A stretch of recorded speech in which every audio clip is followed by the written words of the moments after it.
다 함께 일어나서 하나님을 찬양하며 예배로 하나님께 나아가겠습니다.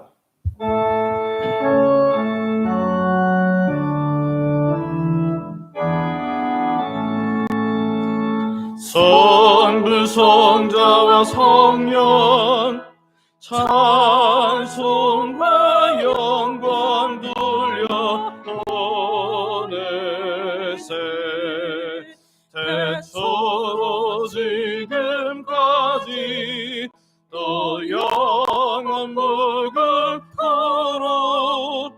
성삼위께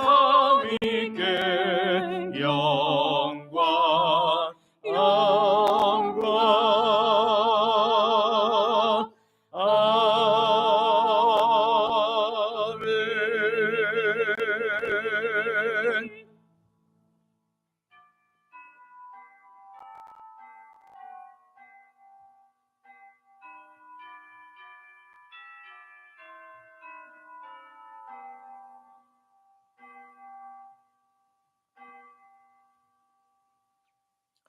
여호와를 경외하며 그의 길을 걷는 자마다 복이 있도다. 아멘.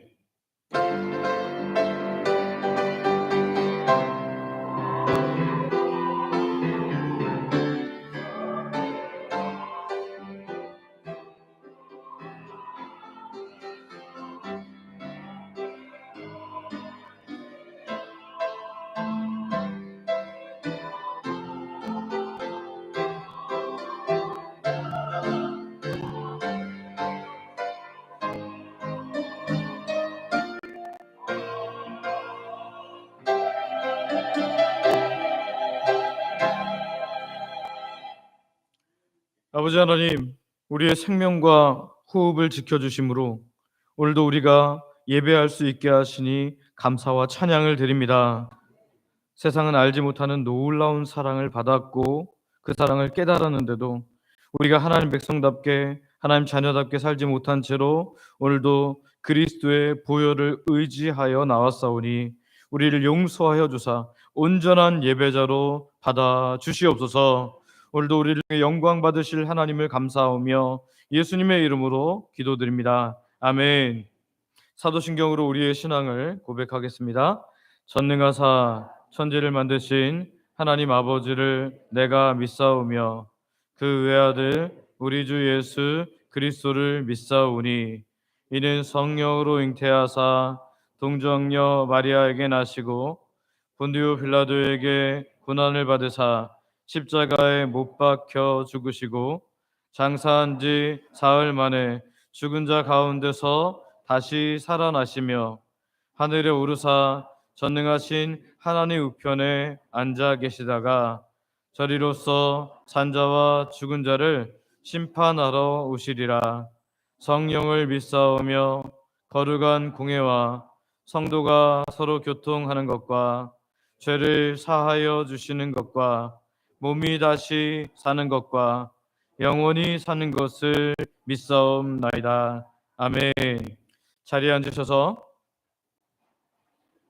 성경 교독하겠습니다. 교독문은 찬송가 뒤에 있는 교독문 44번입니다. 온 땅이여 여호와께 즐거운 찬송을 부를지어다.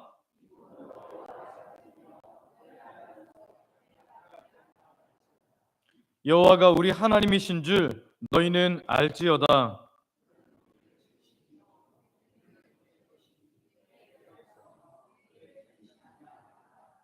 감사함으로 그의 문에 들어가며 찬송함으로 그의 궁정에 들어가서 여호와는 선하시니 그의 인자하심이 영원하고 아멘.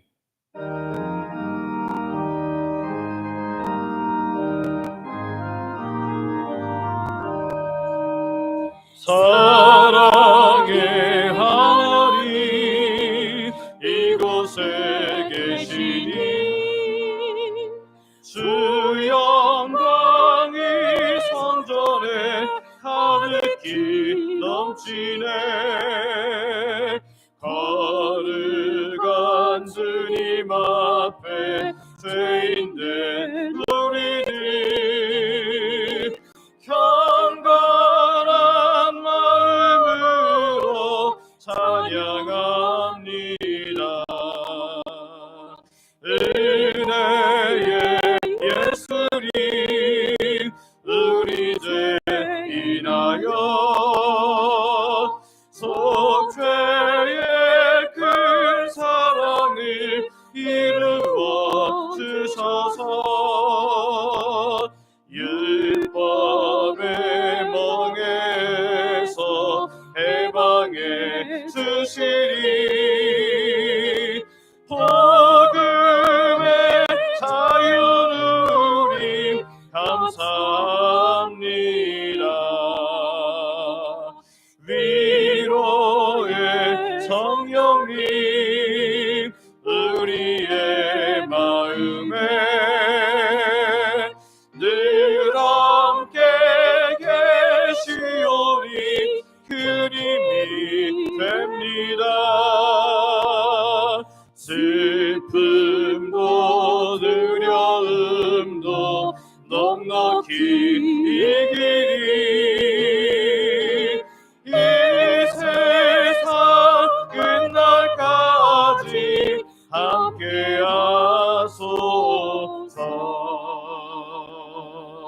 아멘.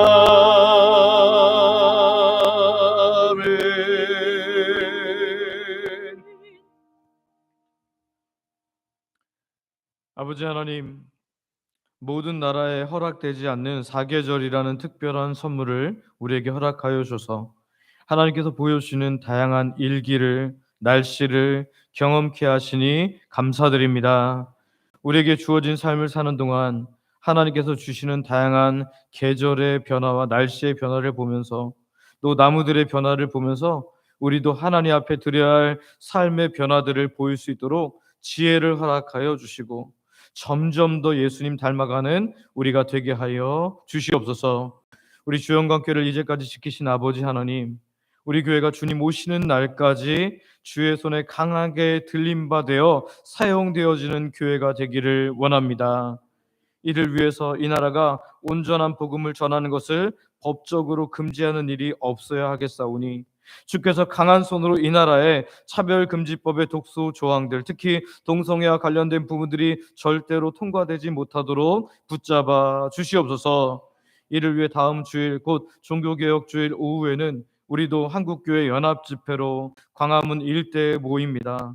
주의 강한 손으로 붙잡아 주셔서 큰 사고가 일어나지 않으면서도 효과적인 집회가 되어 조용히 차별금지법 독소조항들을 통과시키려는 정치인들의 하나님 그 악한 마음들이 하나님 깨어지게 하시고 멈춰지게 하시고 잘못된 법조항들이 사라지게 하여 주시옵소서. 아버지, 주의 몸된 주영광교회인 우리들이 근본 추수감사주일에는 전도할 영혼들을 위해 계속 기도하고 사랑을 베풀다가 교회로 데려오기를 원합니다. 아무리 강하고 반대하는 자일지라도 포기하지 않게 하여 주시고 기도하게 하여 주셔서 추수감사주일 오후에는 하나님 특별히 우리가 복음을 담은 뮤지컬 공연을 하는데 이 공연의 초대함으로 인해 예수께로 나오게 되는 놀라운 은혜를 허락하여 주시옵소서.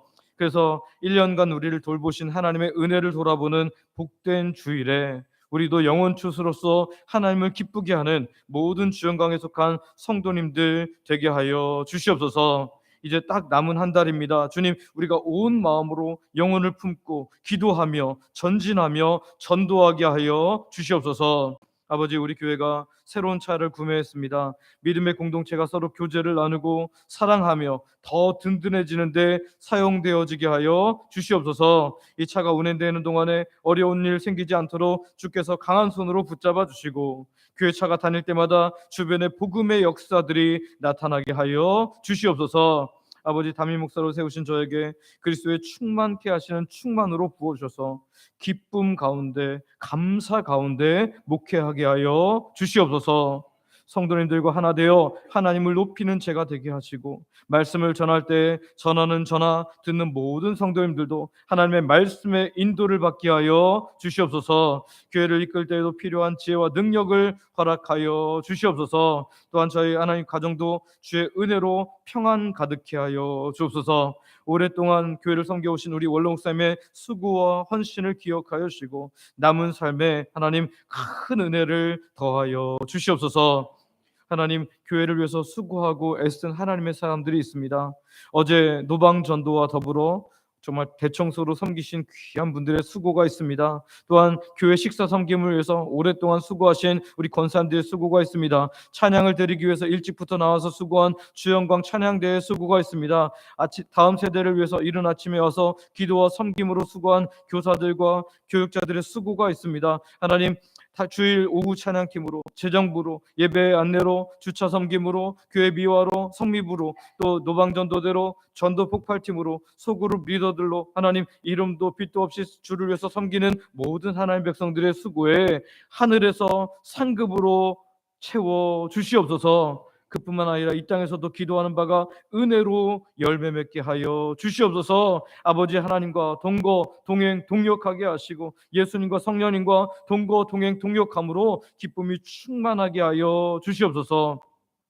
아버지, 우리 교회가 돕는 선교지와 복음단체 미래자립교회를 위해서 기도합니다. 그들의 사역이 주의 뜻을 이루는 데 사용되어지게 하시고 어려운 상황 속에서도 믿음 잃지 않고 주만 의지하는 사역자들 되게 하여 주시옵소서. 특별히 북한의 지하계 성도들을 기억하사 그들이 믿음의 박해 가운데서도 오직 한 분 예수님을 놓치지 않고 끝까지 붙들며 승리케 하여 주시옵소서. 오늘 예배가 드려지는 동안 사탄이 틈타지 못하도록 주의 백성들을 주의 안전지대 안에서 보호하여 주시고 예배 후에 한 주간도 사탄이 엄청난 공격을 할지라도 예수 그리스도로 말미암아 승리할 수 있는 하나님의 백성들 되게 하여 주시옵소서. 이 모든 기도를 예수 그리스도의 이름으로 기도드립니다. 아멘.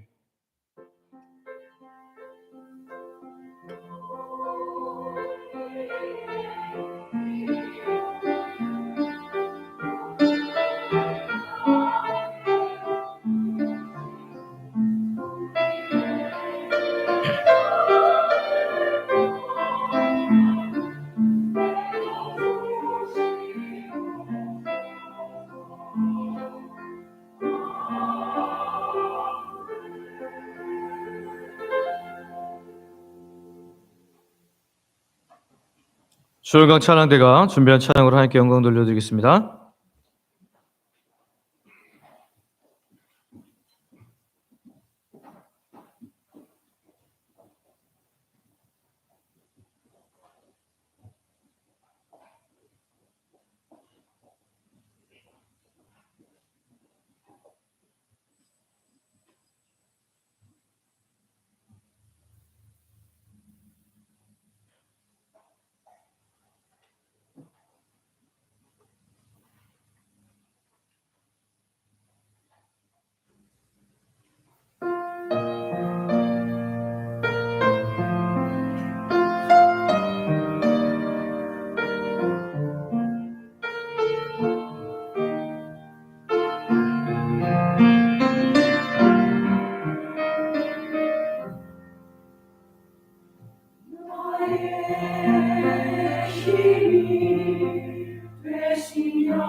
아멘.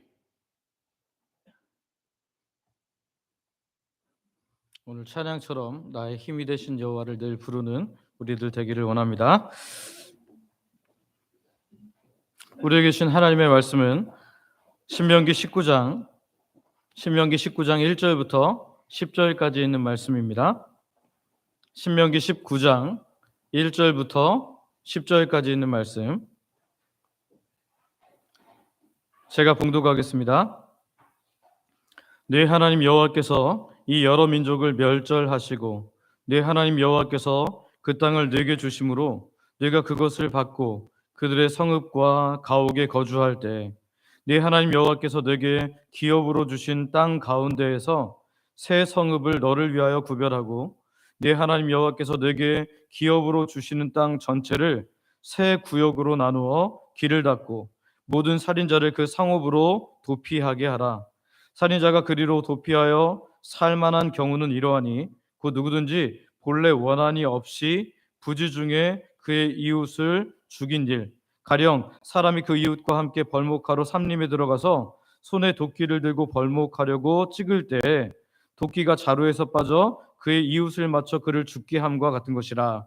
이런 사람은 그 성읍 중 하나로 도피하여 생명을 보존할 것이니라. 그 사람이 그에게 본래 원한이 없으니 죽이기에 합당하지 아니하나 두렵건대 그 피를 보복하는 자의 마음이 복수심에 불타서 살인자를 뒤쫓는데 그 가는 길이 멀면 그를 따라 잡아 죽일까 하노라. 그러므로 내가 네게 명령하기를 새 성읍을 너를 위하여 구별하라 하노라. 네 하나님 여호와께서 내 조상들에게 맹세하신 대로 내 지경을 넓혀 내 조상들에게 주리라고 말씀하신 땅을 다 내게 주실 때 곧 너희가 오늘 내가 너희에게 명하는 이 모든 명령을 지켜 행하여 네 하나님 여호와를 사랑하고 항상 그의 길로 행할 때에는 이 셋 외에 새 성읍을 더하여 네 하나님 여호와께서 네게 기업으로 주시는 땅에서 무죄한 피를 흘리지 말라. 그리야 이같이 하면 그의 피가 네게로 돌아가지 아니하리라. 아멘. 우리 옆 사람에게 말씀 듣기 전에 이렇게 축복하기를 원합니다. 하나님의 평안이 당신의 마음을 지키기를 축복합니다.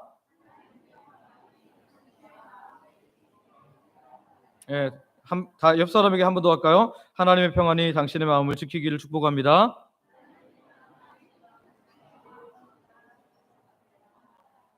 아멘. 예, 하나님의 평안이 정말 우리의 마음을 지키기를 소망하고 축복합니다. 우리가 가나안 땅, 주께서 주시는 가나안 땅 이렇게 생각하면 우리는 어떤 땅을 생각하죠? 거의 천국과 같은 곳, 이렇게 아주 좋은 땅을 그렇게 상상합니다. 비옥하고 물이 풍부하고 농작물이 저절로 자라는 마치 에덴 동산 같은 그런 땅을 생각하죠. 하지만 하나님께서 이스라엘 백성에게 약속하신 가나안 땅은 무조건적으로 좋은 땅은 아니었습니다. 이스라엘이 차지하게 될 가나안 땅은 건기와 우기가 확실히 구별되어 있어서 우기에 충분히 비가 오지 않으면 작물이 자랄 수 없는 곳이었습니다. 특별히 건기에는 헐몬산에서 불어오는 이슬에 의존하는 것이었기 때문에 적당한 바람이 새벽에 불어주어서 그 설문산에 있는 이 눈이 녹아가면서 내리는 그 이슬이 이쪽으로 와서 이 이스라엘을 덮어야 했다라는 거죠. 신명기 11장에 보면 너희가 건너가서 차지할 땅은 산지와 골짜기가 있어서 하늘에서 내리는 비를 흡수하는 땅이라 이렇게 말하고요. 시편 133편에는 헐몬의 이슬이 시온의 산들에 내림 같도다라고 말합니다. 그러니까 그 땅은 애굽에 있는 땅처럼 물을 쉽게 댈 수 있는 땅도 아니었고, 그래서 물을 흡수하는 땅이긴 했지만 비가 내려야만 하고 그리고 이슬이 내려야만 그 땅에 생명을 유지할 수 있었다라는 거죠. 그러니까 가나안 땅에 있어서 살아가는 동안 가장 중요한 것은 뭐였냐면 하나님께서 필요한 비와 이슬을 내려주시는 은혜 베푸심이었다는 거죠. 그뿐만 아니라 가나안 땅은 자연적인 어려움 외에도 수많은 강한 민족들이 늘 목표로 두고 있는 땅이었어요. 왜냐하면 무역의 교두보가 되는 땅이었기 때문에 이 땅에는 항상 강자만 살아남았던 역사가 있었기 때문입니다. 그래서 거기에는 가나안의 거인 족속들만 살아남을 수 있었던 거죠. 그런데 이스라엘 백성들이 그 땅을 차지할지라도 그래서 그곳에서 또 계속해서 그 땅을 유지한다는 보장이 있을 수가 없었다는 거죠. 하나님께서 그들과 함께 하시고 그들을 보호하시고 은혜 내리지 않으면 그 땅은 아주 혹한 땅, 어려운 땅이 될 수밖에 없다는 것이죠. 하나님께서는 신명기 7장 1절에서 이렇게 말씀하시는데요. 한번 같이 읽어볼까요? 신명기 7장 1절 같이 읽습니다. 시작. 네, 하나님 여호와께서 너를 인도하사 내가 가서 차지할 땅으로 들이시고 내 앞에서 여러 민족, 헷 족속과 기르가스 족속과 아모리 족속과 가나안 족속과 브리스 족속과 히위 족속과 여부스 족속 곧 너보다 많고 힘이 센 7 족속을 쫓아내실 때에 아멘. 하나님께서 인도하시는 이 가나안 땅에는 7 가나안 족속들이 있었는데 그 땅을 하나님께서 쫓아내 주셔야 되고 그리고 그들을 보호해 주셔야 이 땅이 살만한 땅이 된다는 거죠. 그러니까 하나님께서 이스라엘에게 약속해 주셨던 그 땅은 그 자체로는 불안한 땅이고 부족한 땅이지만 하나님의 함께 하심이 있으면 풍성하고 좋은 땅이 되는 것이었다라는 것입니다. 레위기 25장 23절에서 하나님께서는 이렇게 말합니다. 토지를 영구히 팔지 말 것은 토지는 다 누구 것임이라? 내 것임이라. 누구요? 하나님 것이라. 그래서 너희는 거류민이요 동거하는 자로서 나와 함께 살고 있다라고 그렇게 말씀하세요. 땅의 주인이 하나님이니까 주인의 뜻대로 살아가라라는 거죠. 이 같은 배경에서 우리 신명기 19장 1절 오늘 본문 1절을 보면 참 은혜가 되는데요. 같이 한번 읽어볼까요? 같이 읽습니다. 시작. 네, 하나님 여호와께서 이 여러 민족을 멸절하시고 네, 하나님 여호와께서 그 땅을 내게 주심으로 내가 그것을 받고 그들의 성읍과 가옥에 거주할 때에 아멘. 여기 신명기 19장 1절을 보면 네, 하나님 여호와께서 이 여러 민족을 어떻게 하시고요? 멸절하시고 여호와께서 그 땅을 내게 주심으로 하나님께서 이 땅을 주신다는 거예요. 그들로부터 빼앗아서 그들이 살고 있는 가옥과 그들이 살고 있는 성읍을 너에게 주실 것이라 라고 말씀하신 거죠. 그러니까 그 땅에 들어가는 그 처음부터 하나님의 은혜가 시작되고 있음을 우리는 확인하게 된다는 거예요. 하나님께서 그 땅을 주신다라고 말할 때는 그 땅에서 보호를 그 땅에서 돌보심을 약속해 주시는 거죠. 특별히 이스라엘 백성은 그 땅에 살아가면서 땅의 주인이 하나님이셨기 때문에 하나님 뜻대로 살아야 했습니다. 왜냐하면 하나님께서는 그 땅에서 하나님과 백성이 같이 더불어 살아가는 거룩한 곳을 만들기를 원하셨기 때문이에요. 특별히 오늘 본문은요, 이스라엘 백성들이 하나님의 뜻을 따라 살아가는 아주 중요한 방편으로서 도피성 제도에 대해서 이야기하고 있어요. 도피성 제도. 도피성은 우발적인 살인, 곧 일부러 죽인 살인이 아니라 어쩌다가 실수로 죽인 살인했음에도 불구하고 재판도 받지 못한 채 억울하게 복수당할 사람들을 피할 수 있도록 도피성이라는 것을 만들어서 거기에 피하게 한 제도였습니다. 이 제도는 이스라엘 백성들이 하나님의 공의와 자비를 누릴 수 있는 그런 그 제도였는데요. 오늘 우리가 이 도피성 제도를 통해서 우리에게 늘 피난처를 주시고 피난처가 되시는 하나님, 또한 우리를 보호하시고 돌보시는 하나님을 깊이 경험하는 복된 시간 되기를 소망하고 축복합니다. 첫 번째 우리가 살필 것은요, 도피성으로 나아가는 길입니다. 도피성으로 나아가는 길. 이 도피성으로 나아가는 길에 준비된 하나님의 보호가 있었다라는 거죠. 신명기 19장 1절부터 3절을 보면 하나님은 이스라엘 백성들에게 도피성을 세우라고 명령하십니다.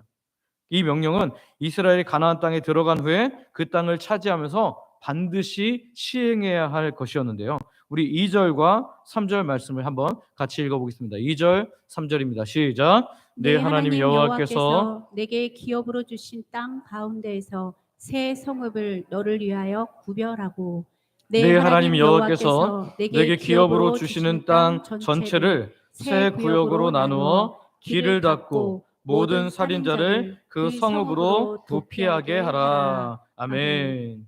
근데 여기 보니까 도피성을 마련하라라는 명령에 그치지 않으시고 뭘 또 하라 그러세요? 길을 닦으라. 3절을 보니까 내 하나님 여호와께서 내게 기업으로 주신 땅 전체를 세 구역으로 나누어 길을 닦아서 모든 살인자를 그 성읍으로 도피하게 하라. 도피성이 있기는 있는데 막 산을 헤치고 막 너무 힘들게 들어가야 된다면 풀숲을 헤쳐야 되고 길도 없고 막 끊어져 있고 이러면 그 사람이 우발적으로 산을 저질렀을 때 피할 수가 있어요, 없어요? 없으니까 그 길을 잘 닦아주라라는 거예요. 왜 하나님께서 이렇게까지 말씀하시는 걸까요? 도피성은 본래 부지 중에 즉 의도하지 않은 살인을 저지른 사람을 위해서 피난처였잖아요. 근데 그 성으로 가는 길이 멀거나 험하면 재판을 받기도 전에 그 사람이 죽을 수 있었기 때문에 실수로 살인을 저지른 자가 거기에 도착하지 못할 위험이 있었기 때문에 하나님께서는 이 길을 잘 닦아두어서 거기로 피할 수 있도록 하셨다라는 겁니다. 하나님께서 얼마나 섬세하시고 얼마나 구체적으로 자기 백성들을 살리시기 위해서 이 길을 만드시는지를 확인하게 된다는 거죠. 오늘 하나님이 이런 분이십니다. 오늘 우리가 지난주에 말씀했지만 초월하신 하나님, 온 우주를 지으시고 온 우주를 통치하고 계시지만 그 하나님은 자기 백성을 향해서 내재하심으로 아주 세심하게 우리의 필요를 아시고 우리의 눈물을 아시고 우리의 고통을 아시고 우리의 아픔을 아시는 하나님이신 줄 믿으시기를 바랍니다. 오늘 그렇기 때문에 이 도피성을 향해서 가다가 죽을 수 있는 그 연약한 인생들에게 길을 닦아 놓으심으로 참으로 피할 수 있는 그 길을 열어두신 것이죠. 구약 시대에만 이런 하나님의 은혜가 있었던 것이 아닙니다. 신약 시대에 와서는 예수 그리스도 안에서 더 큰 길을 여셨어요. 그 길이 무엇입니까? 구원의 길이죠. 바로 하나님의 사랑을 보여주는 구원의 길이었습니다. 우리가 죄를 범했을 때 우리가 영원한 형벌과 지옥에 떨어져야 할 때 우리를 회복으로 구원의 길로 갈 수 있는 길을 예수 그리스도를 통해서 아주 넓게 열어놓으셨다라는 거죠.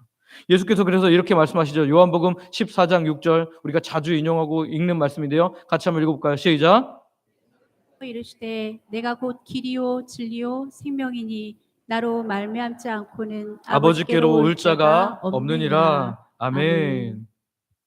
예수님을 통해서 우리가 얼마든지 하나님께 나아갈 수 있도록 큰 구원의 길을 열어 놓으셨다라는 겁니다.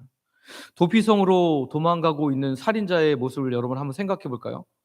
내가 의도하지 않게 이 사람을 죽였어요. 그런데 그 당시에 그 가족들로 인해서 그 친구들로 인해서 죽음의 위협을 느끼고 있는 거예요. 그래서 막 죽을 힘을 다해서 도피성으로 도망갑니다.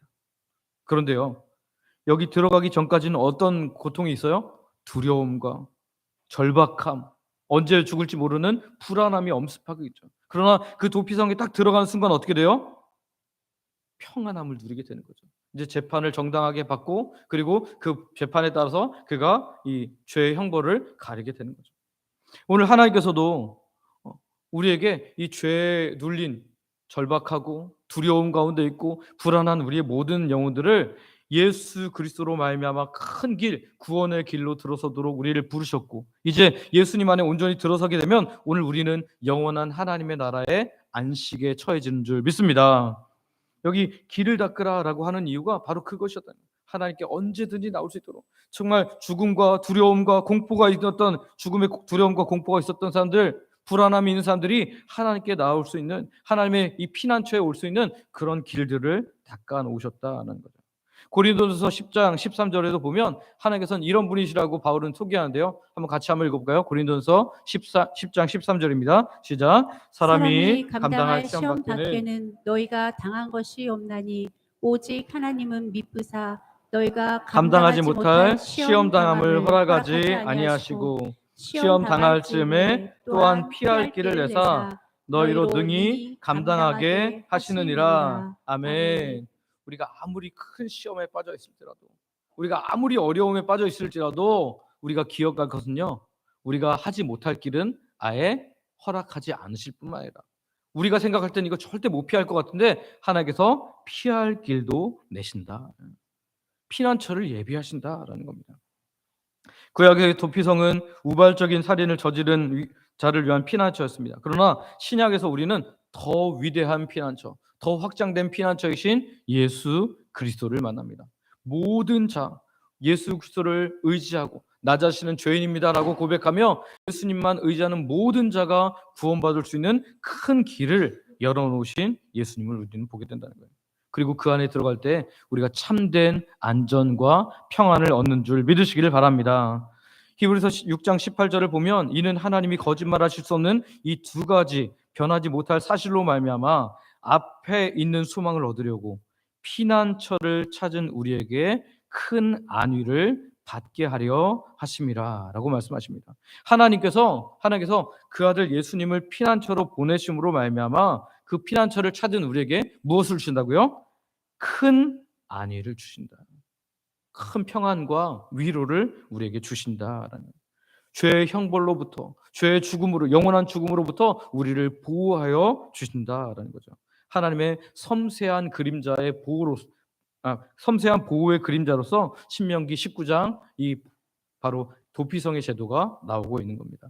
저 여러분들이 오늘 이 도피성 제도는 예수님의 그림자라는 사실을 기억하며 오늘 우리를 보호하시는 하나님, 아주 섬세하시고 우리를 너무너무 사랑하셔서 아주 세세하게 아시고 계시며 우리의 연약함과 고통과 그 모든 어려운 순간에서도 피할 길을 내시며 도우시고 돌보시는 그 하나님의 놀라운 은혜를 저와 여러분들이 경험하기를 소망하고 축복합니다.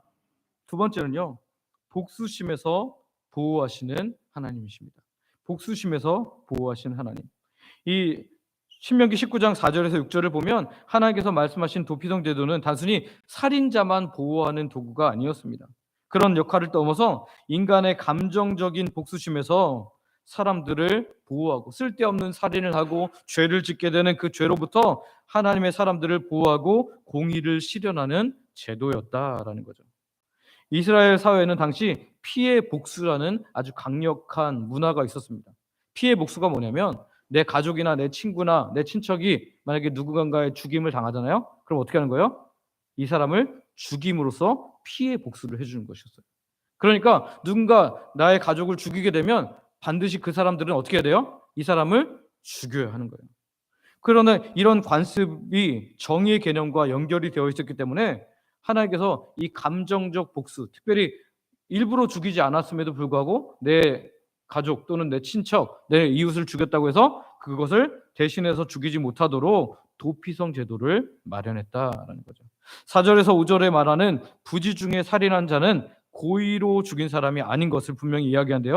4절부터 5절 다시 한번 읽어보겠습니다. 같이 읽습니다. 시작. 살인자가 그리로 도피하여 살 만한 경우는 이러하니 곧 누구든지 본래 원한이 없이 부지 중에 그의 이웃을 죽인 일, 가령 사람이 그 이웃과 함께 벌목하러 삼림에 들어가서 손에 도끼를 들고 벌목하려고 찍을 때에 도끼가 자루에서 빠져 그의 이웃을 맞춰 그를 죽게 함과 같은 것이라. 이런 사람은 그 성읍 중 하나로 도피하여 생명을 보존할 것이니라. 아멘. 성경에 아예 예까지 나오는데요, 도끼 자루가 빠져서 이웃을 생각하지 못하게 죽이게 된 경우처럼 의도치 않게 발생한 죽음입니다. 근데 그럼에도 불구하고 피해자의 가족은 어떻게 돼요? 복수의 기회를 노리게 되죠. 왜냐하면 어떻게든 이 사람이 나의 가족을 죽인 거니까 이 사람을 피해 보복으로 죽이려고 하게 된다는 거죠. 하지만 하나님께서는 이런 복수, 이런 쓸데없는 죽임, 죄가 되는 죽임을 막기 위해서 살인자가 도피할 수 있는 성읍을 구별하고 도피자가 잘 도망할 수 있도록, 피할 수 있도록 길을 닦으라고 명령하고 계신 거예요. 이것은 하나님의 두 가지 원칙을 볼 수 있는데, 첫 번째는 모든 생명을 귀하게 여기시는 하나님. 물론 그 우발적으로 죽은 그 사람의 생명도 굉장히 중요하지만 우발적으로 죽이게 된 그 사람의 생명도 귀하게 여기시는 하나님을 우리는 보게 된다는 거예요. 창세기 9장 6절에 보면 하나님의 생명을 얼마나 소중하게 여기시는지 창세기에 이미 나와 있는데요. 한번 같이 한번 읽어볼까요? 시작. 다른 사람의 피를 흘리면 그 사람의 피도 흘릴 것이니 이는 하나님이 자기 형상대로 사람을 지으셨음이니라. 아멘. 아멘. 그러니까 다른 사람의 피를 흘리면 그 사람의 피도 흘릴 것이다. 그래서 모세의 율법이라든지 이런 피의 복수의 그 대전제는 사실 창세기의 하나님의 이 말씀에 근거하는 거거든요. 사람의 피를 흘렸으면 반드시 피로 갚아주라, 이런 것이었는데, 그런데 그럼에도 불구하고 이 사람이 일부러 죽이지 않았을 때는 그 사람에게 피할 길을 내실 수 있도록, 실수한 그 죽음에 대해서 죽이지 않도록 하셨다라는 거죠. 또한 동시에 그것으로 인해서 복수심에 기초한 정의를 금지하시는 거예요. 여러분, 우리가 어떤 복수심에 의해서 누군가를 싸우고 미워하고 설사 죽이기까지 한다면 어떻게 될까요? 그 미워하는 복수심에 대한 것들은 계속해서 점점 커지는 것을 우리는 봅니다. 요즘에는 잘 그런 게 안 나오는 것 같은데, 제가 어렸을 때 중국의 무협 영화들을 보면 이 가문이 이 가문을 멸절시킵니다. 그런데 한 아이가 살아남죠. 이 아이가 어떻게 해요? 막 무술을 열심히 연마해 갖고 이 가족이 들어가서 어떻게 해요? 다 죽입니다. 그리고 또 여기 하나가 남아요. 막 계속해서 싸우는 그것이 마지막에도 이 남아서 복수하려고 하는 그것이 끝을 내는 것을 보게 되는데요. 여러분, 그렇습니다. 복수는요, 끝이 나지 않습니다. 복수는 결코 시원하지 않아요. 내가 이만큼 당했다고 이만큼 갚아줍니까? 아니면 두 배로 갚아주기를 원하는 게 인생이라는 거죠. 그래서 하나님께서는 이 복수심으로부터 우리를 보호하시기 위해서 이 도피성을 우리에게 지으셨다는 거예요.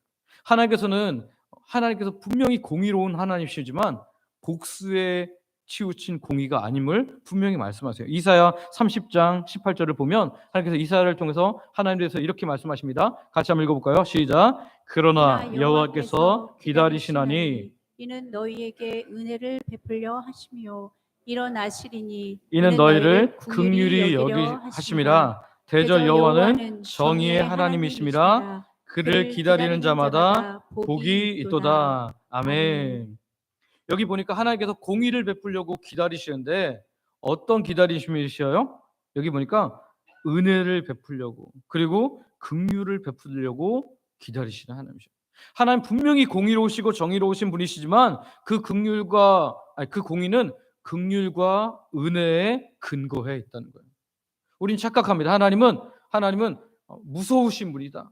구약의 하나님은 죄를 아주 멸절하시고 그래서 모든 사람을 죄에 대해서 아주 매정하시다라고 생각하지만 사실은요, 오늘 도피성 제도를 보십시오. 하나님께서는 살릴 만한 사람들을 또 살리기 위해서 기다리시고 또 다른 방법들을 마련하고 계신 것을 우리는 확인하게 된다는 거예요.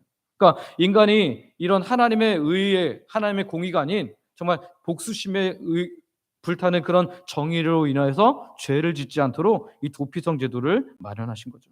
예수님께서도 이와 같은 유사한 원칙을 말씀하시는데요. 우리 마태복음 5장 38절과 39절 말씀을 한번 같이 읽어보겠습니다. 마태복음 5장 38절, 39절입니다. 같이 읽습니다. 시작. 또 눈은 눈으로 이는 이로 갚으라 하였다는 것을 너희가 들었으나 나는 너희에게 이르노니 악한 자를 대적하지 말라. 누구든지 내 오른편 뺨을 치거든 왼편도 돌려대며. 아멘. 여기 보니까 38절에 보면 눈은 눈으로 이는 이로 갚으라라는 모세의 율법. 그러니까 모세 당시에 하나님께서 그러면 이제 한번 생각해 봐야 돼요. 왜 눈은 눈으로 이는 이로 갚으라고 했을까요? 제가 아까 말씀드렸던 것처럼 복수는 작은 복수로 끝나지 않습니다. 똑같은 복수로 끝나지 않아요. 어떻게 해요? 더 크게 복수하려고 그러거든요. 그러니까 복수는 계속해서 복수를 낳을 수밖에 없기 때문에 하나님께서 이 인간의 악함을 보시고 그래, 그러면 공의에 한해서 눈은 눈으로만 이는 이로만 갚으라는 것을 말씀하신 거예요. 그러니까 꼭 갚아줘라가 아니라 만약에 갚아야 한다면 눈은 눈으로 이는 이로만 갚아라. 더 이상 넘어가지 말아라고 하는 거예요. 그런데 이제 예수님께서는 말씀하십니다. 거기서 멈추지 말고 나는 너희에게 이르노니 악한 자를 뭐 하지 말라? 대적하지 말라. 누구든지 내 오른편 뺨을 치거든 왼편도 어떻게 하라? 돌려대라. 이게 불가능한 일이잖아요. 그런데 오늘 우리에게 사랑의 공의를 말하고 있다는 거예요. 오늘 저와 여러분은 어떻습니까? 정말 하나님의 사랑에 근거한 공의로서 세상에서 살아가고 있습니까? 아니면 복수심에 근거한 공의로 살아가고 있습니까? 저 여러분들이 하나님의 사랑에, 그리고 하나님의 긍휼에, 하나님의 자비에 근거한 공의로 살아갈 수 있는 하나님 백성들 되시기를 소망하고 축복합니다. 마지막으로 세 번째는 그리스도를 향하는 도피성 제도를 보게 됩니다. 그리스도를 향하는 도피성 제도. 신명기 19장 9절에서 10절은 도피성 제도가 확장되어질 것을 말씀하시는데요. 우리 9절과 10절 말씀 같이 한번 읽어보겠습니다. 시작. 또 너희가 오늘 내가 너희에게 명하는 이 모든 명령을 지켜 행하여 내 하나님 여호와를 사랑하고 항상 그의 길로 행할 때에는 이 셋 외에 새 성읍을 더하여 내 하나님 여호와께서 내게 기업으로 주시는 땅에서 무죄한 피를 흘리지 말라. 이같이 하면 그의 피가 내게로 돌아가지 아니하리라. 아멘. 자, 이것은 하나님의 도피성 제도가 점점 어떻게 된다는 거예요? 확장될 것을 말씀하는 거예요. 원래는 세 개로 시작했지만 너희가 하나님 말씀을 잘 따라서 순종하면 너희 성읍에 더 넓어짐으로 말미암아 도피성 제도를 세 개를 더 두게 할 것이다라는 하나님의 말씀이라는 거죠. 이 명령은 단순히 구약 안에서 우리가 해석될 것이 아니라 신약에 와서 예수 그리스도를 통해서 성취되는 구속의 한 역할로서 우리가 이것을 보아야 됩니다. 신약을 보면 예수 그리스도는 우리의 영원한 피난처로 오셨습니다. 우리 옆 사람에게 한번 이야기해 볼까요? 예수님은 우리의 영원한 피난처이십니다. 아멘. 여러분 정말 믿으십니까? 예수님 우리의 영원한 피난처로 오셨다는 거예요. 우리의 죄를 대신 짊어지시고 십자가에서 죽으셨다는 거죠. 우리는 도피성으로 피했던 고의적이지 않은 살인자들처럼 우리의 죄로 인해서 영원한 형벌을 받을 수밖에 없습니다. 우리는 죄인으로 태어나서 우리가 막 연약해서 계속 죄를 짓는 거예요. 죄를 계속 죄를 지음으로 말미암아 영원한 형벌, 곧 지옥에 떨어질 수밖에 없지만 우리가 영원한 피난처 되신 예수님을 믿고 그분 앞에 나아갈 때 주님, 저는 진짜 죄인입니다.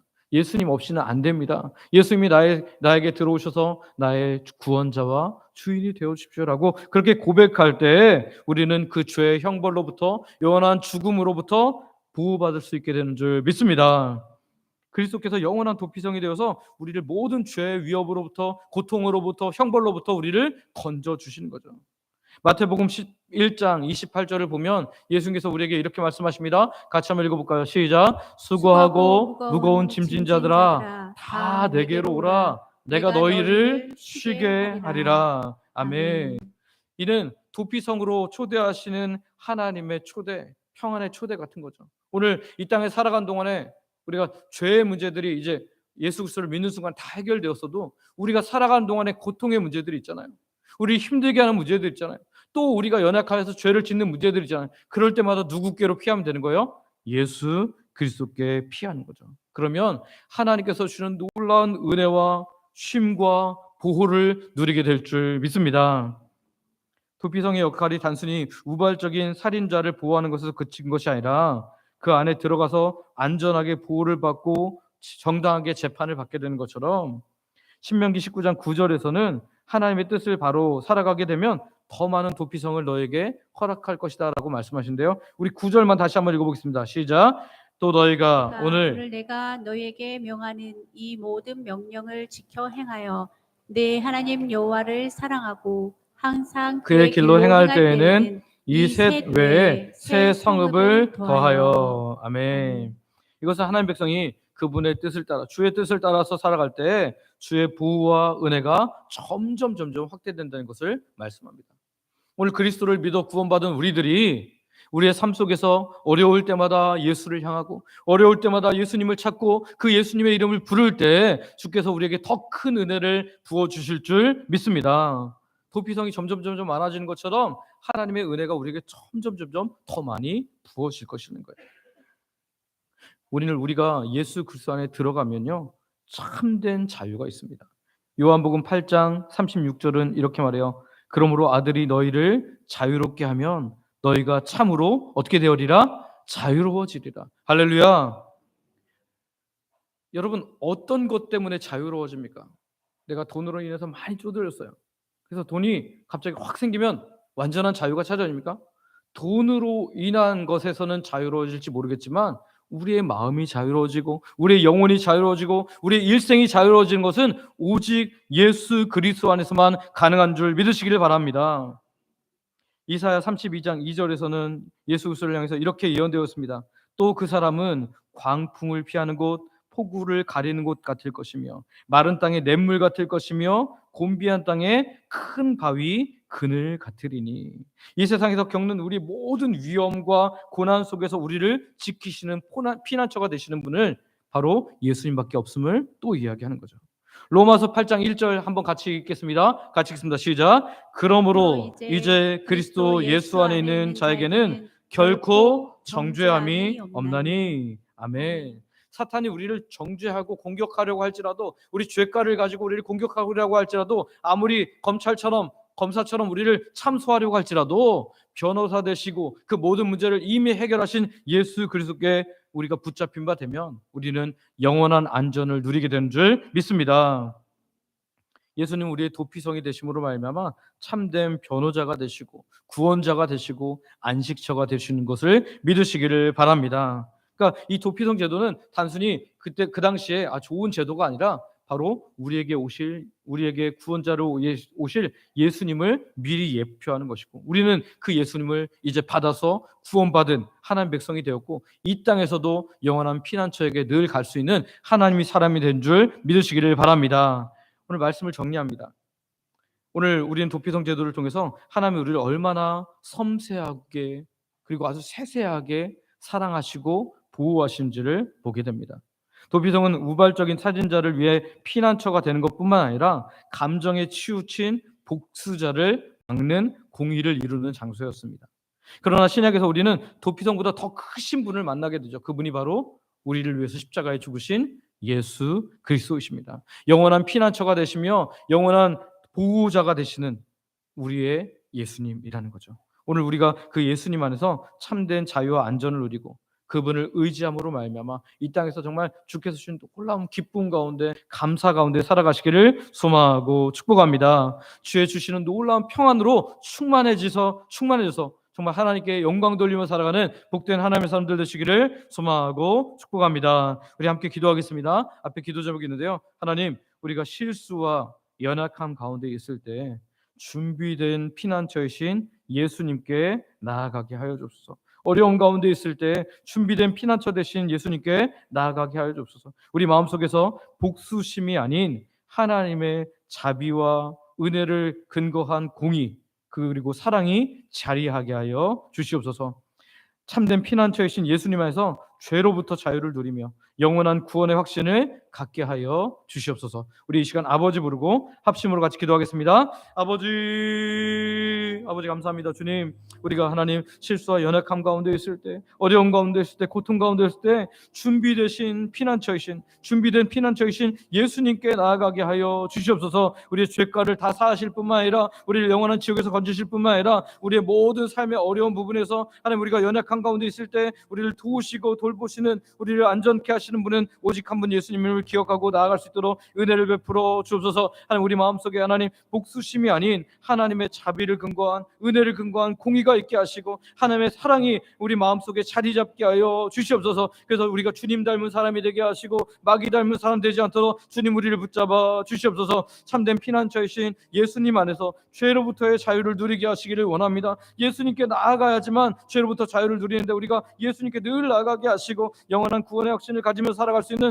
복된 하나님의 사람들 되게 하여 주시옵소서. 내가 구원받을지 구원받지 않을지를 모르면서 불안하게 산 사람이 아니라 영원한 피난처이신 예수님만 나의 구원자로 나의 주인으로 온전히 받아들임으로 말미암아 구원의 확신 가운데 살아갈 수 있도록 우리 한 사람 한 사람을 붙잡아 주옵소서. 예수님의 이름으로 기도드립니다.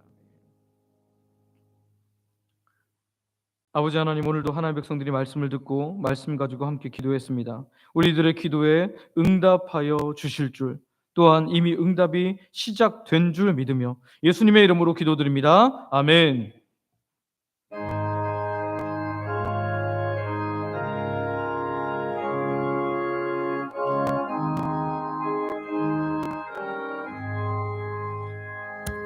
주께로 한 걸음씩 왜 가지 않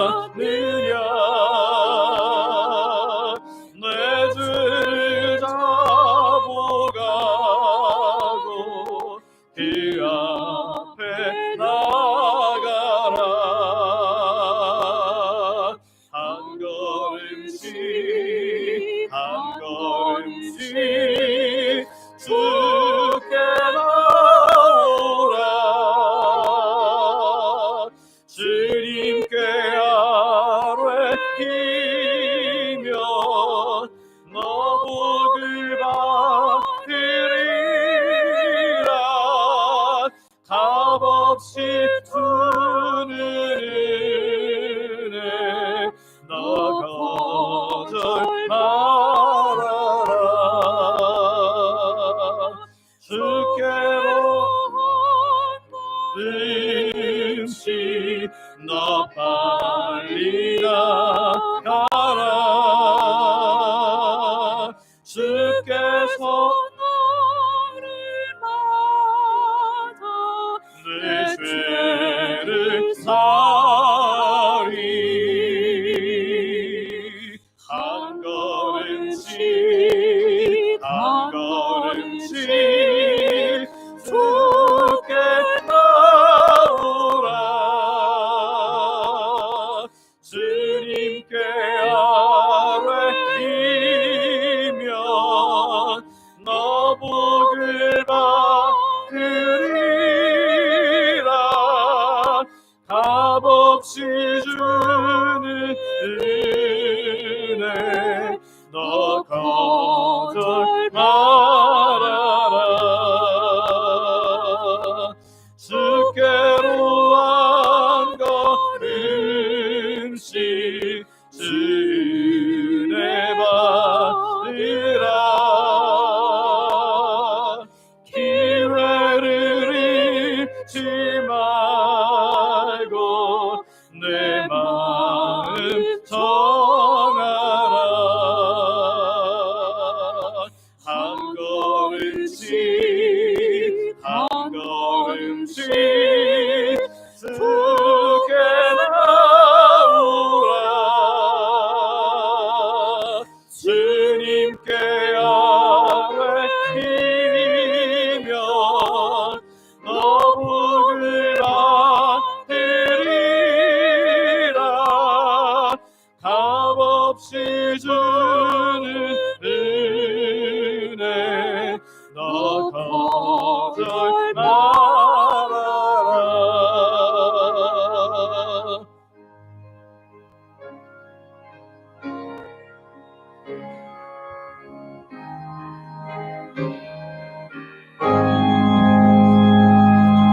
주께로 한 걸음씩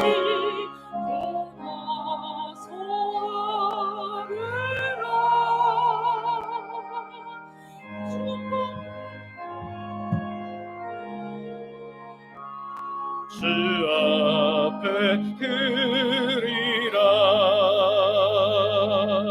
한 걸음씩 한 걸음씩 주께 나오라.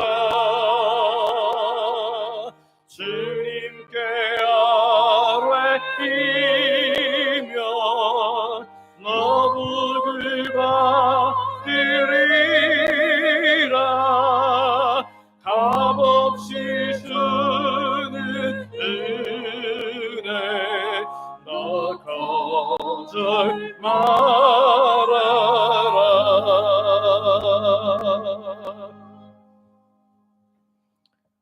아버지 하나님, 우리같이 아무것도 아닌 존재들을 사랑하셔서 그 크신 하나님이 작은 우리의 필요에 귀를 기울이시고 우리가 억울함 죽음을 당하지 않도록 보호하실 뿐 아니라 엉뚱한 복수심에 사로잡혀 그르친 삶을 살아가지 않도록 지키심에 감사와 찬양을 드립니다. 무엇보다도 영원한 도피성이 되시는 예수님으로 인하여 감사와 찬양을 드립니다. 어려움이 있을 때마다 주께 속히 피하는 지혜로운 하나님의 사람들 되게 하여 주시옵소서. 또한 우리가 영원한 도피성이신 예수님이 성령님을 통해 늘 내 안에 계심을 확인함으로 기쁨과 감사 가운데 살아가게 하여 주시옵소서. 이 시간도 주의 백성인 우리가 주께서 우리에게 주신 것 중에 일부를 하나님께 드리며 우리의 신앙을 고백하오니 기쁘게 받아 주시옵소서. 이 시간 하나님 백성들이 다양한 물질과 헌신으로 드립니다. 생명을 주신 분이 하나님임을 고백하는 11조로 일상에 주시는 놀라운 은혜를 감사로 매주 드리는 정한 주일 헌금으로 하나님 나라 확장을 위해 선교 및 전도 헌금으로 장학 및 구제 헌금으로 노방전도 물품원신으로 노방전도 팀을 섬기는 식사 섬김으로 교회 내 영혼들을 섬기도록 하나님 장학 및 구제헌금으로 교회를 사랑하는 마음으로 건축 헌금과 강단 미화헌금으로 성도들이 점심 식사를 섬기는 식사 섬김으로 또 화분을 비롯한 강단 미화 섬김으로 그리고 매 식사마다 마음 담아 드리는 성미로 소원을 가지고 드리는 다양한 예물로 각종 물질과 몸의 봉사와 헌신으로 하나님께 드립니다. 아버지 하나님 기쁘게 받아주시고 영광 받아 주시옵소서. 드린 자에게 필요한 모든 것을 더하시는 하나님의 놀라운 은혜를 경험케 하여 주시옵소서. 도피성을 허락하심으로 말미암아 하나님 주의 백성들이 살아날 수 있게 하셨던 것처럼 오늘도 우리의 어려운 삶 가운데 살아나게 하시는 도피성 되시는 예수님을 깊이 만날 수 있도록 은혜 베풀어 주시옵소서. 우리 중에 마음껏 예배할 수 없는 성도님들이 있습니다. 노안으로 연약한 어르신들이 있습니다. 본인이 혹은 가족이 병중에 있어서 고통받는 주의 백성도 있습니다. 외국에 나가 있거나 타지에 있는 분들이 있습니다. 육적 영적 고통에서 벗어나고자 하지만 잘 되지 않는 사람도 있습니다. 예배 자리에 나왔지만 여전히 다양한 고통의 문제를 가지고 신음하는 주의 백성도 있습니다. 아직도 내가 주인됨을 인해서 힘든 삶을 살아가는 분들도 있습니다. 이 시간 아버지께서 친히 찾아가 주시고 만나주시고 위로하여 주시고 고쳐주시고 함께하여 주시옵소서. 주의 새롭게 하시는 은혜를 경험케 하여 주시옵소서. 오늘도 아버지의 자녀들에게 가장 좋은 것 주시는 하나님께 감사하며 예수님의 이름으로 기도드립니다. 아멘.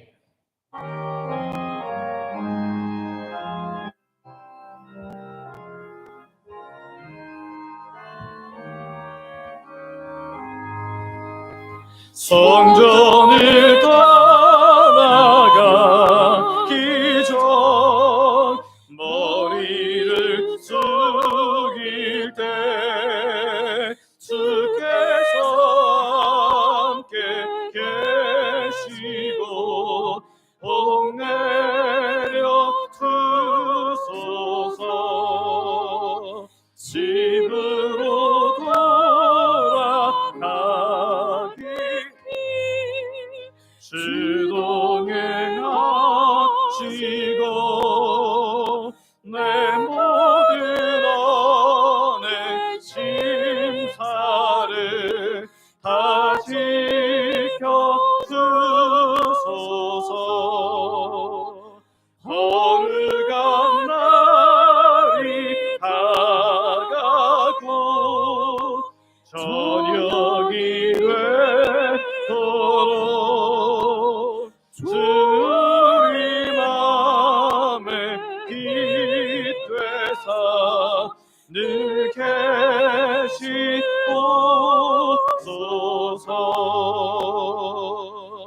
아멘.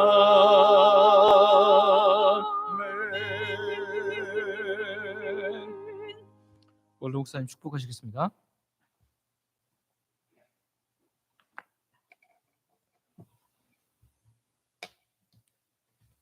우리 주 예수 그리스도의 은혜와 하느님 아버지의 무한하신 사랑하심과 성령님의 교제하심이 여기 모인 모든 믿음의 성도들에게 영원토록 함께 있을지어다. 아멘.